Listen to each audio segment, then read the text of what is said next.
E aí galera, tudo bem com vocês? Vamos para mais um giro de notícias sobre o Cruzeiro com questões importantes que têm movimentado o ambiente do nosso clube nos últimos dias. Meu nome é Emerson Araújo, esse é o canal 6x1 e desde o início eu vou pedir para você deixar o like no vídeo, se inscrever no canal caso ainda não seja inscrito e usar os comentários aí para deixar a sua opinião sobre cada um dos assuntos que vamos abordar. Na última sexta-feira à noite, o meio atacante Regis foi oficializado como nova contratação do Cruzeiro. Todo mundo já sabia que o Regis jogaria no Cruzeiro, né? Mas faltava ainda esse anúncio oficial. O jogador vem emprestado pelo Bahia até dezembro desse ano e o clube baiano pagará parte do seu salário. Caso o Cruzeiro consiga o acesso para a Série A em 2021, o Regis assinará um contrato definitivo com o Cruzeiro por uma temporada e o Bahia manterá um percentual dos seus direitos. Como eu já havia falado em outras oportunidades, acho que foi uma boa contratação. O Regis é um bom jogador, tem boa qualidade técnica, pode ocupar essa lacuna ali da camisa 10, desse meio atacante central que ninguém se firmou até agora no time, embora eu ache até que o Maurício mereça mais sequência por ali, mas certamente o Regis vai compor legal o grupo, é uma boa opção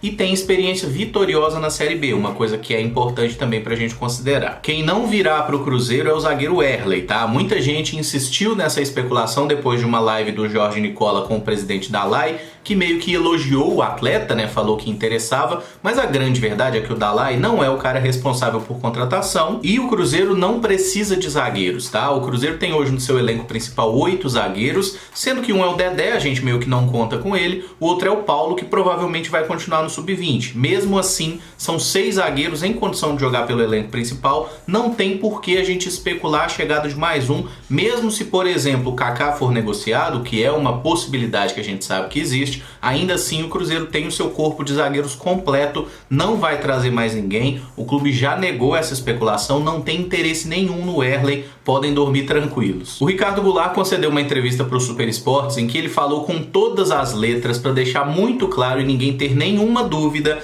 que ele não pensa em retornar ao futebol brasileiro e obviamente não tem nenhuma possibilidade dele retornar para o Cruzeiro. O atleta mesmo pontuou que renovou recentemente o seu contrato, é claro que ele não falou sobre o absurdo que ele ganha de dinheiro lá, mas certamente é algo que pesa muito para sua continuidade no Guangzhou, e o Goulart também obteve recentemente a cidadania chinesa. Então o plano dele é jogar pelo Guangzhou assim que as competições retornarem e jogar pela seleção da China, tá? Voltar pro Brasil não tá nos planos do jogador. Os caras até perguntaram, pô, mas e o Centenário, você não quer voltar? Só faltou o Goulart responder assim, você é burro, eu acabei de falar que eu não vou voltar. Então, gente, por favor, vamos esquecer Ricardo Goulart, pelo menos por uns 3 anos, tá? Ele claramente não quer voltar para clube nenhum do futebol brasileiro, muito menos pelo Cruzeiro, que hoje está todo ferrado e não tem a menor condição de pagar 1/10 do que ele ganha na China, tá? Então vamos esquecer o cara, tem uma história linda aqui no Cruzeiro, quem sabe um dia ele volte, mas pelo menos pelos próximos 3 anos, vamos esquecer o nome dele? Falando um pouquinho de patrocinadores, né? Um dos parceiros comerciais do Cruzeiro, que é o consórcio Multimarcas, acertou com o clube a suspensão do patrocínio por 2 meses. Isso significa que não haverá repasse financeiro por 60 dias, mas o vínculo entre as partes foi estendido por mais 2 meses ao fim do contrato. A alegação da empresa é porque não tem por que eles manterem um contrato de patrocínio que tem como principal objetivo a exposição da marca na camisa, se não tem jogo, né? É claro que não é uma boa notícia, é um dinheiro a menos que vai estar entrando nos cofres do clube nesse momento difícil, mas a gente já esperava por isso, era algo necessário mesmo, e tem a vantagem de não ter perdido o parceiro comercial, né? Já que esses 2 meses que não vão pagar agora, vão pagar no futuro, e a título de informação, eles têm parceria também com o nosso rival Atlético, e aconteceu a mesma suspensão nos mesmos moldes. O treinador Anderson Moreira falou um pouco a respeito do meio atacante Renato Kaiser, tá? Que pertence ao Cruzeiro e está atualmente emprestado ao Atlético Goianiense. Segundo o Anderson, ele avalia muito bem o Kaiser, mas ainda não pediu efetivamente o retorno do jogador, até porque nem sabe se existe essa possibilidade no contrato de empréstimo. Infelizmente, eu acredito que não tem essa hipótese, porque todo mundo que é responsável pelo futebol do Cruzeiro, e foram várias pessoas, né, de 6 meses pra cá,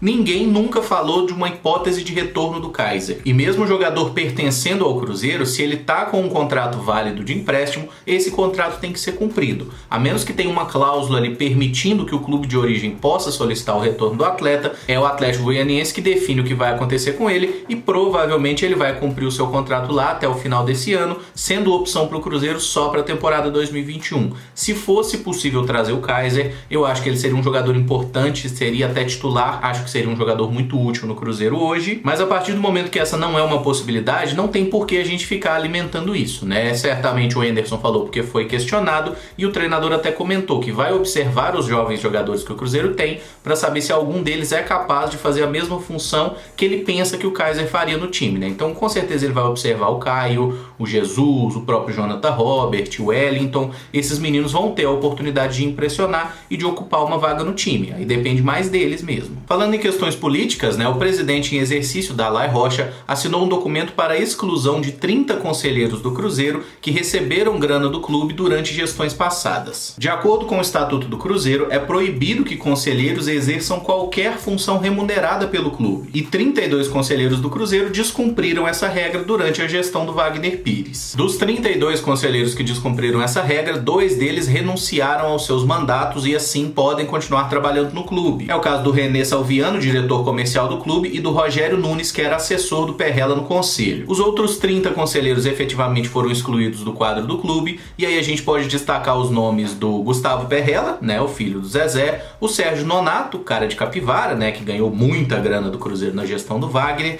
e também alguns membros lá da família União, em especial o Vitório Gallinari, né, que foi aquele que participou de um programa de rádio dizendo que um sheik estava chegando no Cruzeiro. Até ontem, pelo menos, nenhuma notícia do sheik. A forma que esses camaradas burlavam a regra do estatuto do clube era normalmente sendo contratados através de pessoa jurídica, né? Então a empresa deles era contratada, mas tem casos como o do Gustavo Perrella, que o cara criou a empresa 2 dias antes de assinar um contrato com o Cruzeiro. Então era claramente uma coisa feita única e exclusivamente para pegar uma grana do clube prestando um serviço ou não. Tem alguns casos bem suspeitos. Alguns dos conselheiros excluídos questionaram muito, falaram que não tiveram direito de defesa e que eles efetivamente trabalharam, né? Eles prestaram um serviço ao clube e por isso foram remunerados. A questão é muito simples, o Estatuto do Cruzeiro é claro, conselheiro não pode exercer função remunerada. Ele exerceu uma função remunerada, se ele trabalhou, se ele era só um laranja, não importa, ele fez uma coisa que é contra a regra do clube e ele tem que ser excluído mesmo. Eu acho que a medida ela é 100% correta. Mas falando um pouquinho mais dessas politicagens do clube, né, o vice-presidente do Conselho Deliberativo, Paulo Cifuentes, tinha definido a composição da comissão responsável pela eleição do dia 21 de maio. Segundo ele, precisou tomar essa decisão porque tentou várias vezes contato com o presidente Dalai Rocha,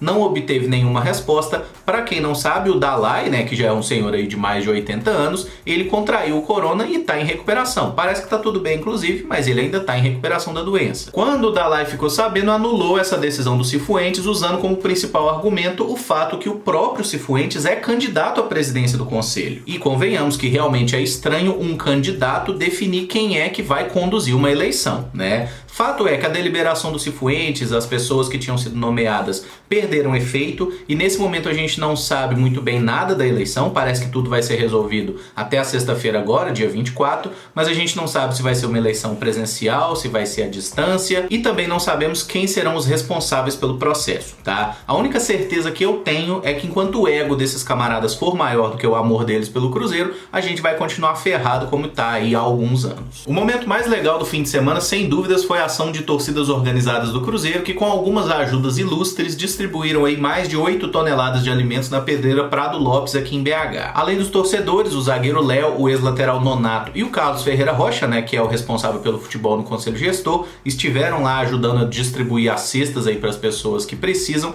e realmente foi uma ação muito legal que as pessoas fizeram. A gente sabe que o Pedro Lourenço ajudou bastante também, doando boa parte dos alimentos, né, mas é uma coisa muito legal que partiu das torcidas organizadas do Cruzeiro, com algumas presenças aí de atletas, ex-atletas, pessoas que certamente têm uma relação com o Cruzeiro muito além do contra-cheque no fim do mês. A respeito do atacante Fred, só pontuar mesmo que o presidente do Fluminense, o Mário Bittencourt, meio que garantiu a contratação do Fred assim que o futebol for retomado e quero só explicar qual a relação do Fred com o Cruzeiro. Hoje o Fred é um jogador livre, ele obteve a sua rescisão contratual na justiça através de uma liminar e o Cruzeiro nem correu atrás para caçar essa liminar porque o Cruzeiro também não quer ficar com o Fred. Então o que segue é a ação na justiça indenização do Fred contra o Cruzeiro, e aí vai ser definido quanto o Cruzeiro vai ter que pagar para ele, que é uma grana violenta, até porque o salário dele era na casa de R$1 milhão, e como vai ser o pagamento, né? Como que vai ser parcelado esse negócio. E com relação a tal multa de 10 milhões que seria paga ao Atlético, como foi assinado na época da contratação, se porventura tiver que pagar, quem vai pagar é o Cruzeiro, não o atleta, mas isso ainda não está 100% definido também não. O Bruno Silva é outro ex-jogador do Cruzeiro que não fez nada em campo e tá dando dor de cabeça fora dele. O Cruzeiro foi condenado a pagar mais de R$2 milhões ao atleta por não ter cumprido o acordo de rescisão anterior. O interessante nessa história é que o Itair Machado, que mandava no Cruzeiro na época, né, fez o diabo para contratar o Bruno Silva, né, pagou mais de 5 milhões ao Botafogo, pagou uma grana para Ponte Preta, enfim, trouxe o camarada que era uma grande promessa de 31 anos. O jogador veio, disputou a temporada 2018 pelo Cruzeiro, participou de 32 jogos naquele ano, foi reserva em, eu diria que 95% do tempo, só jogava mesmo quando poupava o time e tudo mais. Fato é, o Bruno Silva não arrumou nada com a camisa do Cruzeiro e no final daquele ano o Cruzeiro rescindiu o contrato com ele por um valor superior a R$3 milhões que pagaria para ele parcelado em 13 vezes. E isso que me chama a atenção do mais estranho na negociação. Para quem não lembra, no final de 2018, tinha alguns clubes que falaram no interesse do Bruno Silva. Um deles foi o Internacional, que falou que queria o jogador. Inclusive no ano seguinte, depois da passagem pelo Fluminense, o Bruno acabou indo parar no Inter. Ele jogou um pouquinho no Inter, não arrumou nada, como não arrumou nada em lugar nenhum, que é ruim. Mas a grande sacada da história é que em vez de o Cruzeiro negociar o Bruno Silva, tentar um empréstimo, reduzir ao máximo o valor que a gente tinha que pagar, o Cruzeiro rescindiu o contrato com ele, faltando 2 anos ainda, e acertou o pagamento de 13 parcelas superiores a R$230 mil. Então, na prática, é como se o Bruno Silva tivesse continuado recebendo um contrato absurdo do Cruzeiro, pelo menos mais um aninho, né? 13 meses, um ano e pode colocar também um 13º. Ele teve mais um ano de contrato com o Cruzeiro, sem jogar pelo Cruzeiro e sem estar vinculado aqui. Então, quando ele foi pro Fluminense, ele não foi trocado de fato com o Jadson, porque a gente rescindiu com ele e ele saiu pro Fluminense como se fosse um jogador livre, tá? Não foi uma troca direta. Então, quando ele foi pro Fluminense, ele recebia o salário do Fluminense, mais esses 230 mil do Cruzeiro. Quando ele foi pro Inter, a mesma coisa. E é nessa hora que a gente entende que buscar o melhor pro Cruzeiro definitivamente não estava entre os objetivos de Wagner Pires, Itair Machado e todos que estavam envolvidos naquela diretoria. E com relação ao Bruno Silva, errado ele não tá. Se assinaram uma rescisão com ele para pagar 13 parcelas e pagaram só 5, ele tá certo de procurar a justiça para receber o resto, tá? O Cruzeiro tentou negociar ainda uma primeira vez para começar a pagar em 2021, o atleta e o advogado não aceitaram e agora o Cruzeiro deve recorrer dessa decisão para tentar diminuir o valor ou pelo menos protelar ao máximo o início desses pagamentos. Bom, galera, o vídeo fica por aqui. Se gostou, deixa o like, se inscreve no canal e também usa os comentários aí para manifestar as suas opiniões. Muito obrigado por acompanhar, um abraço e até o próximo vídeo. Valeu!